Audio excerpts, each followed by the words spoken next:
Polls are closed and early voting has officially ended in Georgia. Hello and thanks for joining us tonight. I'm Lori Johnson. Secretary of State Brad Raffensperger calls this year's early voting numbers historic.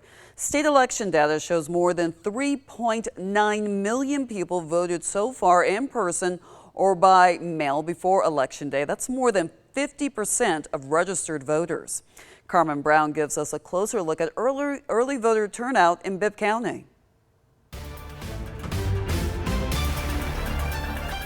Georgia election offices finished up nearly 3 weeks of early voting. We've only had one weekend off, so it's continuous, and it can be challenging and taxing, and it wears on the body too. But I'm glad. The turnout has been great. Virginia Gallemore is a poll worker for Macon Bibb County. She's been assisting in elections since 2013. Gallemore says early voting dropped off in the final week. This week has been a little slow, but overall it's been steady, and I'm glad to see citizens come out and exercise their right to vote. One of those people voting in her precinct on the final day is Larry Brown. Brown says in previous elections he relied on absentee ballots, but Friday he had time to stop by the polls to bank his vote in person.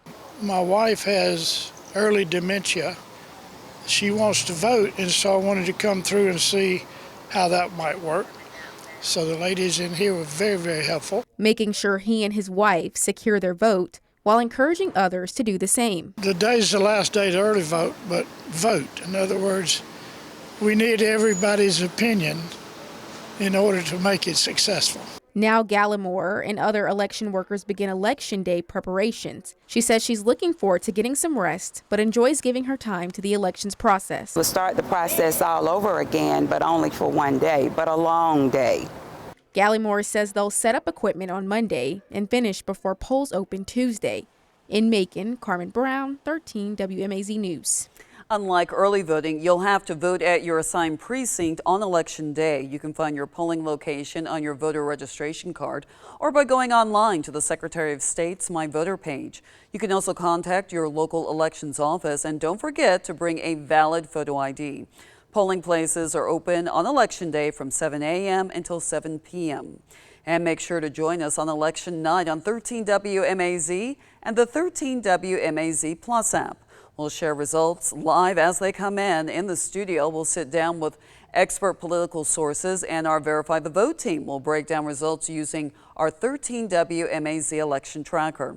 Our team coverage will feature live interviews with winners and their plans once they're sworn in. So join us. We'll start streaming at 7 election night on the 13 WMAZ Plus app.